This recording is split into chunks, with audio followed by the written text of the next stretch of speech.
Hello friends, Pandian store serial next episode என்ன review பார்க்கலாமாங்க. இங்கே கோமதியுமே வீட்டில் உட்காந்துக்கிட்டு இங்கே பாண்டியன்கிட்ட பேசலாம் அப்படின்னு சொல்லிட்டு பாண்டியனுக்குமே கால் பண்ணுறாங்க. பாண்டியனும் இதை பிக் பண்ணிவிட்டு சொல்லு கோமதி அப்படின்னு சொல்லிட்டு எங்கள் பாண்டியன் கேட்கவும் உடனே கோமதியும் எங்கே நீங்கள் சாப்பிட்டீங்களா அப்படின்னு சொல்லிட்டு எங்கள் கோமதி வந்து பாண்டியன்கிட்ட விசாரிக்கிறாங்க. பாண்டியன் இது கேட்டுட்டு என்ன கோமதி திடீர்னு கால் பண்ணி இப்படிலாம் விசாரிக்கிற, வீட்டில் என்ன பண்ணிக்கிட்டு இருக்க, டைமுக்கு மாத்திரை போட்டியா அப்படின்னு சொல்லிட்டு எங்கள் பாண்டியன் வந்து கேட்குறாங்க. இதை கேட்ட கோமதியும் நீங்கள் என்னை பற்றி எதுவுமே கவலைப்படாதீங்க, நான் எல்லாமே கரெக்டாக தான் பார்த்துக்கிட்டு இருக்கேன், நீங்கள் நல்லபடியாக சாப்பிட்டுட்டு சாப்பிடாமலாம் இருக்காதீங்க, ஏன்னா சாப்பிட்லன்னா உங்களுக்கு அலர்ஜி வந்துடும் அப்படின்னு சொல்லிட்டு எங்கள் பாண்டியன்கிட்ட கோமதியும் சொல்லிட்டுறாங்க. இதை கேட்டதுமே எங்கள் கோமதியும் சரிங்க, நான் இதை கேட்குறதுக்கு தான் உங்களுக்கு கால் பண்ணேன் அப்படின்னு சொல்லிட்டு எங்கள் கோமதியுமே கட் பண்ணிடுறாங்க. அதுக்கப்புறம் இங்கே செந்திலும் ஆஃபீஸுக்கு போகிறதுக்கு டைம் ஆகிடுச்சு அப்படின்னு சொல்லிட்டு சீக்கிரமாக அங்கேருந்து சாப்பிட்டுட்டு அங்கேருந்து கிளம்பிடுறாங்க. உடனே கதிர் வந்து முத்துவேலுக்கு கேன்சர்னு சொல்லிட்டு தெரிஞ்சதும் இங்கே முத்துவேலை மீட் பண்ணி ஏங்க நீங்கள் இந்த விஷயத்த எல்லாருக்கிட்டையுமே சொல்லலை, இப்போ நீங்கள் இது மாதிரி ஒரு சுச்சுவேஷனில் நீங்கள் இப்படியெல்லாம் பண்ணுறது மிகப்பெரிய ஒரு தப்பு, அதே மாதிரி நீங்கள் இந்த ஒரு ப்ராப்ளத்தை நீங்கள் வீட்டில் சொல்லணும், அதே மாதிரி நீங்கள் இந்த மாதிரி ஒரு ப்ராப்ளத்தில் நீங்கள் இப்படி தனியாக வரக்கூடாது, ஏன்னா நீங்கள் ரொம்பவே வீக்காகவும் இருக்கீங்க, அதே மாதிரி இந்த நோய்க்கு வந்து நல்ல ஒரு டாக்டரை பார்க்கணும் அப்படின்னு சொல்லிட்டு எங்கள் கதிர் வந்து முத்துவேலுக்கிட்ட சொல்லிடுறாங்க. முத்துவேலுமே இதை கேட்டு அது இல்லை மாப்பிள்ளை, உங்களுக்கு எதுக்கு சிரமம், நான் இதை பார்த்துக்கிறேன், நீங்கள் வீட்டில் இருக்கிற வேலையை போய் பாருங்கள், ஏன்னா எனக்கு இந்த விஷயத்த யார்கிட்டையுமே சொல்லக்கூடாது அப்படின்றது தான் எனக்கு ஒரே தாட்டு. அதுவும் இல்லாமல் இந்த விஷயத்த உங்கள் கோமதிக்கும் அப்பத்தாக்கு அரசி இங்கே ராஜின்னு சொல்லிட்டு இவங்களுக்கு எல்லாருக்குமே தெரிய வந்துச்சுன்னா என்னை நினச்சி அவங்க ரொம்பவே வருத்தப்படுவாங்க. நீங்கள் இந்த விஷயத்த யாருக்கிட்டையுமே சொல்லாதீங்க, என்னோடய கடைசி ஆசைனா இது மட்டும்தான், ஏன்னா அவங்கள நான் ரொம்ப நாளாக நிறையவே கஷ்டப்படுத்திட்டேன், அதுவும் இல்லாமல் ரொம்ப நாளாக 2 குடும்பத்துக்கும் சண்டை அப்படின்றதுனால எல்லாருமே ரொம்பவே வருத்தமாகவும் இருப்பாங்க. அதுவும் இல்லாமல் எனக்கு இப்படி ஒரு நோய் இருக்குது அப்படின்னு சொல்லிட்டு அவங்களுக்கு தெரிஞ்சால் அவங்க பயங்கரமாக வருத்தப்படுவாங்க. நீங்கள் இந்த விஷயத்த யார்கிட்டையும் சொல்லாதீங்க மாப்பிள்ளை அப்படின்னு சொல்லிட்டு எங்கள் முத்துவேல் வந்து கதிர்கிட்ட சொல்லிடுறாங்க. கதிர் கேட்டுட்டு மாமா நீங்கள் தனியாலாம் திருச்சி வரைக்கும் போகக்கூடாது, ஏன்னா திருச்சிக்கு போயிட்டு நம்ம உங்களுக்கு என்ன இருக்குது அப்படின்னு சொல்லிட்டு செக் பண்ணிவிட்டு டீட்டெயிலாக அதுக்கான மாற்று மருந்தை நம்ம உங்களுக்கு ட்ரீட்மெண்ட் பார்த்துட்டு வரணும் அப்படின்னு சொல்லிட்டு இங்கே கதிருமே சொல்கிறாங்க. உடனே இங்கே இதை கேட்ட முத்துவேல் இல்லை கதிர், நீ வர வேணாம், ஏன்னா நானே போய்க்கிறேன், ஏன்னா உனக்குமே நிறைய வேலை இருக்கும், உனக்கு எதுக்கு சிரமம் அப்படின்னு சொல்லிட்டு இங்கே முத்துவேல் சொல்லுவோம். உடனே இங்கே கதிரும் அம்மா எனக்கு இதில் எந்த ஒரு ப்ராப்ளமும் இல்லை, அதே மாதிரி அங்கே ட்ராவல்ஸை பார்த்துக்கிறதுக்கு நான் ஆளுமே வச்சுக்கிட்டு இருக்கேன், அதில் எனக்கு எந்த ஒரு பிரச்சனையுமே இருக்காது, நான் உங்களை கூட்டிகிட்டு போயிட்டு அங்கே செக் பண்ணிவிட்டு தான் நான் வருவேன், அதே மாதிரி நாளைக்கு காத்தால 8 மணிக்கு நீங்கள் அந்த டவுனில் வந்து நில்லுங்க, அதே மாதிரி நம்ம 2 பேரும் சேர்ந்து திருச்சிக்கு போயிட்டு உங்களுக்கு வயிற்றில் என்ன இருக்குது அப்படின்னு சொல்லிட்டு நம்ம செக் பண்ணிட்டு தான் வரோம் அப்படின்ற மாதிரியுமே இங்கே கதிர் வந்து முத்துவேல்கிட்ட சொல்லிட்டுறாங்க. முத்துவேலுமே அங்கே வீட்டில் உட்காந்துக்கிட்டு இதை பற்றியே யோசிச்சுக்கிட்டு இருக்காங்க. அதுவும் இல்லாமல் இங்கே முத்துவேலுக்கு கேன்சர் அப்படின்ற விஷயம் வந்து இங்கே வடிவு கோமதி அப்பத்தா ராஜின்னு சொல்லிட்டு இவங்களுக்கெல்லாம் தெரிய வந்துச்சுன்னா மிகப்பெரிய அவங்க என்னை நினச்சி ரொம்பவே வருத்தப்படுவாங்க. இந்த விஷயத்த யார்கிட்டையுமே நம்ம சொல்லக்கூடாது, அதே மாதிரி நம்ம கூடி சீக்கிரம் செத்தாலுமே சரி, ஆனால் நம்ம மற்றவங்க அழுகிறத நம்ம பார்க்கக்கூடாது, ஏன்னா அவங்கள நான் சின்ன வயசுலேருந்தே ரொம்பவே கஷ்டப்படுத்திட்டேன் கோமதியை, அதே மாதிரி அவங்களுக்கு கஷ்டத்தை நான் கொடுக்கக்கூடாது, அதே மாதிரி நான் இப்படி இருக்கேன் அப்படின்னு சொல்லிட்டு அவங்களுக்கு தெரிய வந்துச்சுன்னா அவங்க என்னை நினச்சி ரொம்பவே வருத்தப்படுவாங்க. நம்ம இந்த விஷயத்த யார்கிட்டையுமே சொல்லாது தான் நல்லது அப்படின்னு சொல்லிட்டு அங்கே முத்துவேலும் கதிருக்கு கால் பண்ணி கதிர், நீ இந்த விஷயத்த எனக்கு இப்படி ஆன விஷயத்த வந்து நீ யார்கிட்டையுமே சொல்லக்கூடாது, ஏன்னா எல்லாருக்கும் தெரிஞ்சால் ரொம்பவே வருத்தப்படுவாங்க, அதுவும் இல்லாமல் அவங்க என்னை நினச்சி பயங்கரமாக அழுவாங்க, ஏன்னா நான் அவங்களுக்கு எந்த ஒரு சந்தோஷத்தையும் கொடுக்கல, அதுவும் இல்லாமல் அவங்களுக்கு எந்த ஒரு விஷயமும் பண்ணலை, அதனால் அவங்கள நான் சந்தோஷமாக பார்த்துக்கணும் அப்படின்றது தான் என்னோடய கடைசி வரைக்குமே ஆசை, ஆனால் இந்த விஷயத்த நீ அவங்ககிட்ட சொன்னேன்னா என்னை நினச்சி அவங்க ஃபீல் பண்ணிக்கிட்டே இருப்பாங்க, கதிர் ப்ளீஸ் இந்த விஷயத்த மட்டும் நீ யார்கிட்டையுமே சொல்லாத அப்படின்னு சொல்லிட்டு இங்கே முத்துவேலும் கதிர்கிட்ட சொல்லிடுறாங்க. கதிர் வந்து இதை கேட்டுட்டு மாமா இந்த விஷயத்த நான் யார்கிட்டையுமே சொல்ல மாட்டேன்,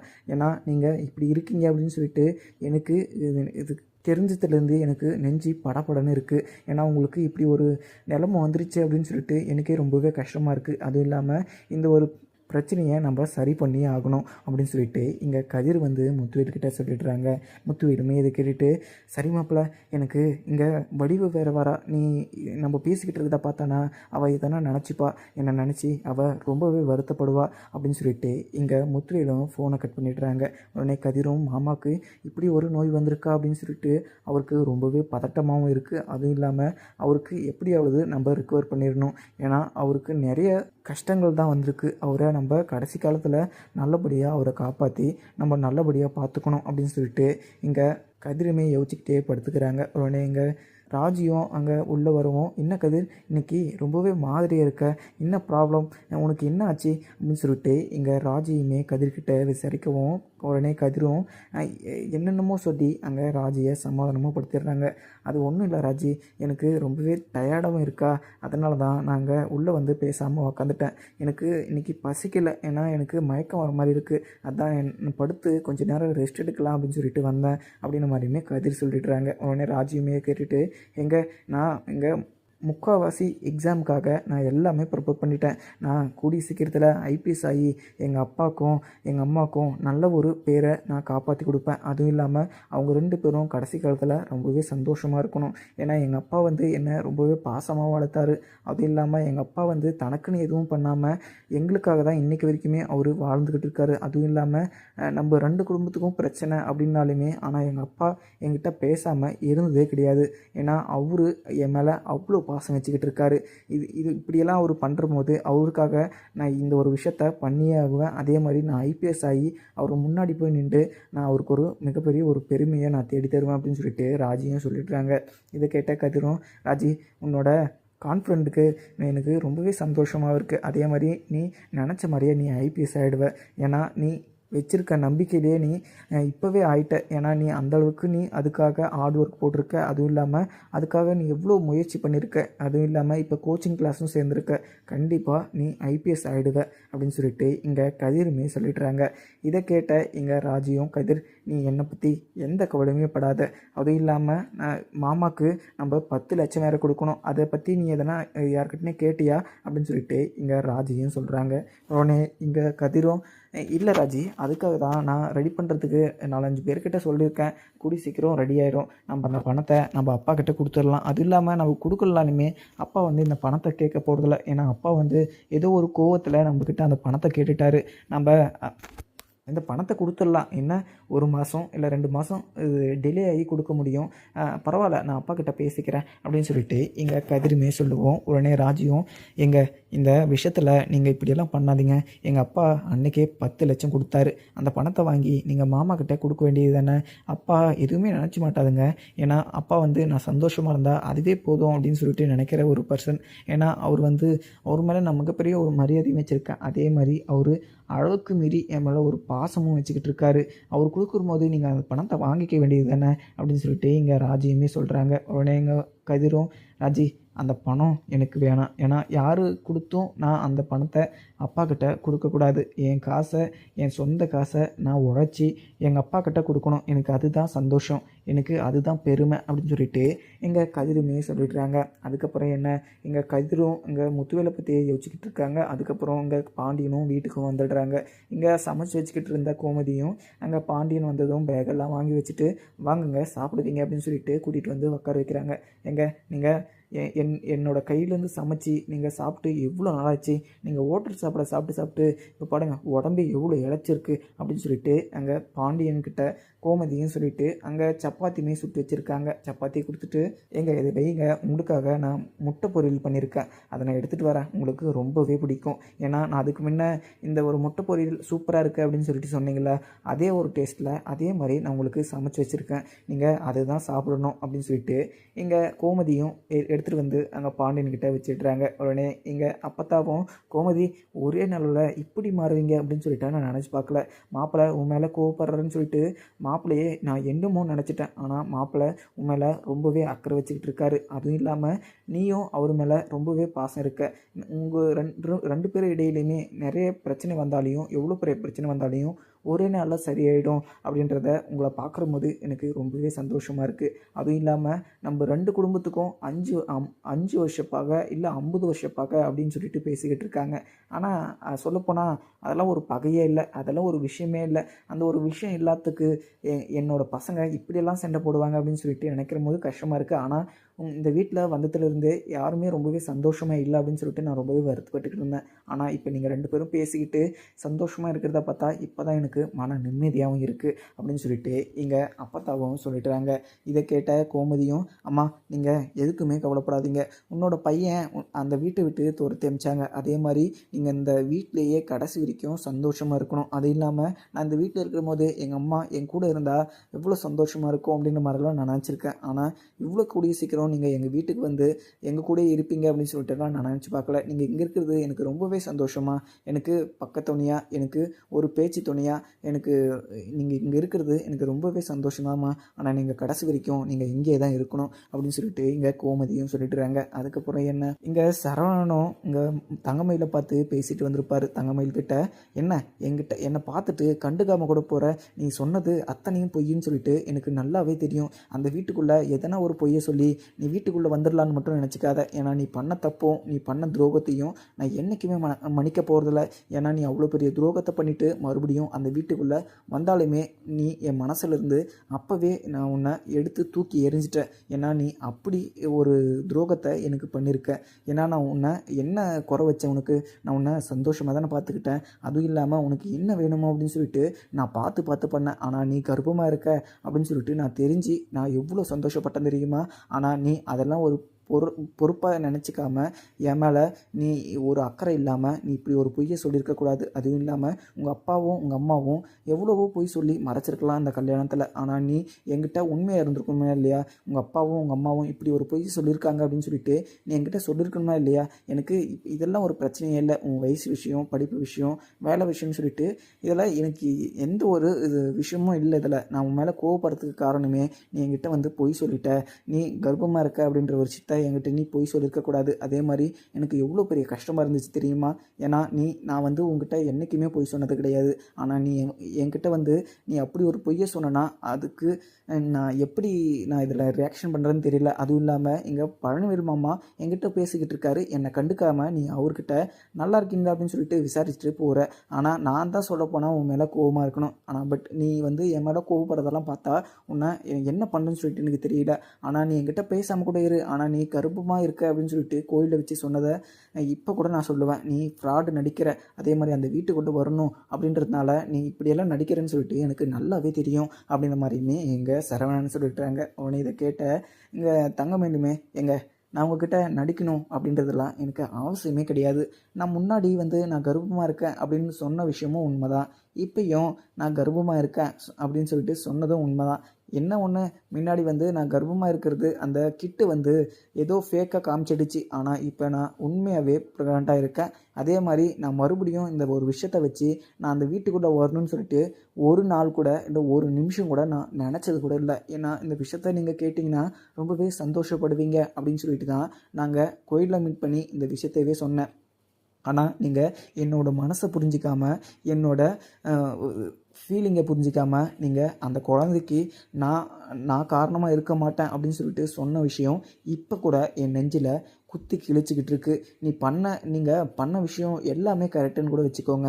ஆனால் நீங்கள் என்னை பார்த்து அந்த கோயிலில் ஒரு வார்த்தை சொன்னீங்க பார்த்தீங்களா, அது மிகப்பெரிய தப்பு. அதே மாதிரி நான் மறுபடியும் அந்த வீட்டுக்கே வர மாட்டேன். நீங்கள் கூப்பிடுற வரையும். அதே மாதிரி என்னோடய குழந்தையையும் என்னையும் பார்த்துக்கிறதுக்கு எனக்கு நல்லாவே தெரியும். அதே மாதிரி என்னோடய லைஃப்பை வந்து நான் எப்படி ரன் பண்ணணும் அப்படின்றது எனக்கு நல்லாவே தெரிஞ்சிருச்சு.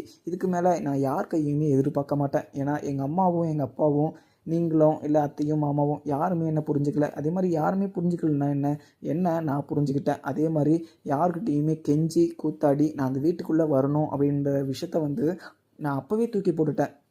அப்போ கூட நான் அந்த வீட்டுக்குள்ளே வரணுன்னா நான் எதுக்கு வரணும் அப்படின்னு சொல்லிட்டு நினச்சேன்னா, அந்த வீட்டுக்கு மேலே நான் ரொம்பவே மரியாதையும் அக்கறையும் வச்சுட்டு இருந்தேன். அதுவும் இல்லாமல் அத்தை மேலே, மாமா மேலே, ராஜி, அரசி, மீனான்னு சொல்லிட்டு இவங்க எல்லாருமேலுமே உங்கள் மேலே எல்லாருமேலுமே நான் மிகப்பெரிய ஒரு மரியாதையும் மிகப்பெரிய ஒரு அன்புமே வச்சுட்டு இருந்தேன். ஆனால் நீங்கள் எதுவுமே புரிஞ்சிக்காமல் நீங்கள் என்னை நாயை துரத்துற மாதிரி வீட்டை விட்டு துரத்தி அனுப்பிச்சிட்டிங்க. அதெல்லாம் நினைக்கிற போது தான் எனக்கு ரொம்பவே கஷ்டமாக இருக்குது. நீங்கள் இவ்வளோலாம் பண்ணிட்டீங்க அப்படின்னு சொல்லிட்டு எனக்கு உங்கள் மேலெல்லாம் கொஞ்சம் கூட பார்த்திங்கன்னா கோவமே கிடையாது. ஏன்னா நீங்கள் நான் பண்ண தப்புக்கு நீங்கள் என்னை வந்து விமர்சனம் பண்ணீங்க, அதே மாதிரி என்னை அசிங்கப்படுத்துனீங்க, என்னை போலீஸ் ஸ்டேஷன் வரையும் வர வச்சிங்க, அதே மாதிரி டிவோர்ஸுக்குமே அப்ளை பண்ணீங்க. இது எல்லாமே எனக்கு ரொம்பவே கஷ்டத்தை கொடுத்தாலுமே, ஆனால் என்னோடய குழந்த எனக்கு சந்தோஷத்தை தான் கொடுக்குது. அதுவும் இல்லாமல் நீங்கள் என் மேலே அக்கறை இல்லைன்னா கூட பரவாயில்ல, அதே மாதிரி என் பொண்ணு என்னை பார்த்துக்கும். அதே மாதிரி என் பொண்ணை நான் சந்தோஷமாக நான் என் மனசார என் பொண்ணையும் என்னையும் நான் சந்தோஷமாக பார்த்துக்கிட்டு இந்த லைஃப்பை நான் இப்படியே தான் ஓட்ட போகிறேன். அதே மாதிரி நீங்கள் என் மேலே இறக்கப்படுங்க அப்படின்னு சொல்லிட்டுன்னா நான் சொல்லலை. அதே மாதிரி எங்கள் பழனிவேல் மாமாவை பார்த்து ரொம்ப நாளாச்சு, அதே மாதிரி பேசியுமே நிறைய நாளாச்சு. அதனால தான் நான் உங்களை மீட் பண்ணி நல்லா இருக்கீங்களா அப்படின்னு சொல்லிட்டு நான் ஒரு வார்த்தை கேட்டேன். அதே மாதிரி நான் உங்களை கேட்கலன்னா அதுக்குமே ஒரு ரீசன் இருக்குது. ஏன்னா நீங்கள் வந்து என்கிட்ட பேசுகிறதில்ல, அதே மாதிரி நான் வந்து உங்கள்கிட்ட பேசினேன்னா நீங்கள் என்ன நினச்சி நீங்கள் கோவப்படுவீங்க. அதனால தான் நான் உங்ககிட்ட எதுவுமே நான் பேசலை. நீங்கள் எதுவுமே தப்பெல்லாம் நினச்சிக்காதீங்க. நான் வந்து உங்கள்கிட்ட பேசுகிறதுக்கு நிறைய காரணம் இருக்குது. அதுவும் இல்லாமல் நான் வந்து உங்ககிட்ட பேசணுன்னா நீங்கள் அந்த வீட்டுக்குள்ளே வரத்துக்காக நான் நிறைய நடிக்கிறேன், ஆக்ஷன் கொடுக்குறேன் அப்படின்ற மாதிரிலாம் நீங்கள் சொல்லுவீங்க. அதனால தான் நான் உங்ககிட்டலாம் எதுவுமே பேசலை. அதுவும் இல்லாமல் உங்கள்கிட்ட சொன்ன விஷயத்த வீட்டில் அத்தைக்கிட்டேயோ மாமாக்கிட்டேயோ நான் சொல்ல விரும்பலை. அதே மாதிரி சொல்கிறதுக்கு எனக்கு மனசுமே இல்லை. ஏன்னா நீங்கள் அப்படி ஒரு வார்த்தையை சொன்னதுலேருந்து அந்த வீட்டுக்குள்ளே நான் வரக்கூடாது அப்படின்ற விஷயத்த நான் ஒரே முடிவாக இருக்கேன். ஏன்னா நீங்கள் ஒரு பொண்ணை பார்த்து இப்படி ஒரு வார்த்தை என்றைக்குமே நீங்கள் கேட்கக்கூடாது. அதே மாதிரி நீங்கள் சொன்னதுலேருந்து அன்னையிலேருந்து இன்னைக்கு வரைக்கும் ஒவ்வொரு நொடியாக நான் சித்திரவதை அனுபவிச்சுக்கிட்டு தான் இருக்கேன். நீங்கள் மனசு இல்லாமல் மனசாட்சி இல்லாமல் ஒரு அக்கறை இல்லாமல் நீங்கள் அப்படியெல்லாம் பேசியிருக்கக்கூடாது. இதுக்கு மேலேயுமே உங்கள்கிட்ட பேசுகிறதுக்கு எனக்கு கொஞ்சம் கூட பார்த்தீங்கன்னா விருப்பமே கிடையாது. சரி, நான் என்னை ஆளை விடுங்க. அதே இல்லாமல் நான் உங்கள்கிட்ட வந்து பேசுனேன்னா உங்களுக்கு ரொம்பவே கோவமாகவும், அதுவும் இல்லாமல் என்கிட்ட கோவமாக பேசுவீங்க. எதுக்கு அது மாதிரி ஒரு பிரச்சனை இல்லை, நான் உங்கள்கிட்ட பேசலை, சரி ஓகே என்னை விட்டுருங்க அப்படின்னு சொல்லிட்டு அங்கேருந்து தங்கமயிலுமே கிளம்பிடுறாங்க. அதுக்கப்புறம் சரவணனும் ரொம்பவே கோவமாகவும், இவளுக்கு எவ்வளோ தின்னாவிட்டு இருந்தால் என்கிட்ட இவ்வளோ திமிரா பேசிட்டு போவா, இவ நல்லா நடிக்கிறா, எனக்கு நல்லாவே தெரியுது, இவ அந்த வீட்டுக்குள்ளே வரத்துக்காக தான் அவள் கர்ப்பமாக இருக்கா அப்படின்ற விஷயத்த நம்மக்கிட்ட பொய் சொல்லியிருக்கா, நம்ம அவளை அந்த வீட்டிலே விடக்கூடாது அப்படின்னு சொல்லிட்டு இங்கே சரவணனும் நினச்சிக்கிட்டு அங்கேருந்து வண்டி எடுத்துன்னு கிளம்பிடுறாங்க. உடனே இங்கே கதிருமே இங்கே முத்துவேலை நினச்சிக்கிட்டு அங்கே காருமே புக் பண்ணிகிட்டு இருப்பார். உடனே காரெலாம் எடுத்துக்கிட்டு அங்கே மூலசந்தில் வெயிட் பண்ணிக்கிட்டு இருக்காங்க. முத்துவேலும் எல்லாமே ரெடி ஆகிட்டு பையையுமே எடுத்துக்கிட்டு வெளியே வராங்க. உடனே வடிவும் அங்கே சக்திவேலுமே வெளியே நின்றுக்கிட்டு இருக்காங்க. அண்ணா நீங்கள் எங்கேண்ணா போகிறீங்க, எங்கே போகிறேன் எங்கே வரேன் அப்படின்ற விஷயத்த நீங்கள் யாருக்கிட்டையுமே சொல்ல மாட்டீங்க. கொஞ்சம் நாளா உங்களோட நடவடிக்கையே எனக்கு கொஞ்சம் கூட பார்த்தீங்கன்னா எனக்கு பிடிக்கலண்ணா. நீங்கள் என்ன பண்ணுறீங்கன்னு சொல்லிட்டு சொன்னால் தானே எல்லாருக்குமே தெரியும். நீங்கள் எங்கே போகிறீங்கன்னு சொல்ல மாட்டீங்க, எதுக்காக போகிறீங்க அப்படின்றத கேட்டாலுமே நீங்கள் சொல்ல மாட்டீங்க. அப்படி என்ன தான் நீங்கள் பண்ணுறீங்க அப்படின்னு சொல்லிட்டு எங்கள் சக்திவேல் வந்து முத்துவேலை பார்த்து கேட்கவும், உடனே முத்துவேலும் இது முத்து எனக்கு சாரி சக்தி, எனக்கு நிறைய வேலை இருக்கும் வெளியே. அதே மாதிரி நான் இம்பார்ட்டன்ட் ஒரு மீட்டிங்காக நான் கொஞ்சம் வெளியூர் வரையும் போகணும். அதே மாதிரி திருச்சி வரையும் நான் கொஞ்சம் போயிட்டு வரணும். அதே மாதிரி எனக்கு அங்கே இம்பார்ட்டனாக கொஞ்சம் ஒர்க் இருக்குது. அதுவும் இல்லாமல் நான் அங்கே போனால் தான் எனக்கு எல்லா வேலையுமே சக்ஸஸ் ஆகும் அப்படின்னு சொல்லிட்டு அங்கேருந்து எதுவுமே சொல்லாமல் கிளம்பிடுறாங்க. உடனே எங்கள் சக்திவேலும், அண்ணி என்ன நீ இவர் எங்கே போகிறாரு எங்கே வராரு அப்படின்னு சொல்லிட்டு சொல்லவே மாட்டுறாரு. அதுவும் இல்லாமல் அக்கௌண்ட்லேருந்து பணம் வந்து எடுத்துக்கிட்டே இருக்காரு. அந்த பணத்தை என்ன பண்ணுறாருன்னு சொல்லிட்டு எனக்கு கொஞ்சம் கூட பார்த்தீங்கன்னா தெரியல.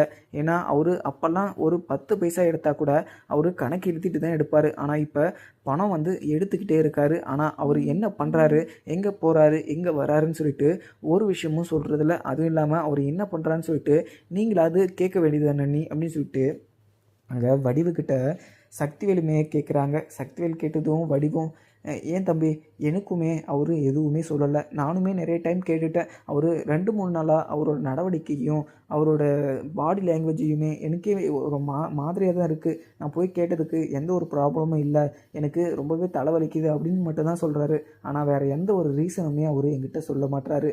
இப்படியெல்லாம் இருக்கிற போது நான் என்ன தம்பி சொல்கிறது அப்படின்னு சொல்லிட்டு வடிவு வந்து சக்திவேலுக்கிட்ட சொல்லிவிட்டு அங்கேருந்து கிளம்பிடுறாங்க.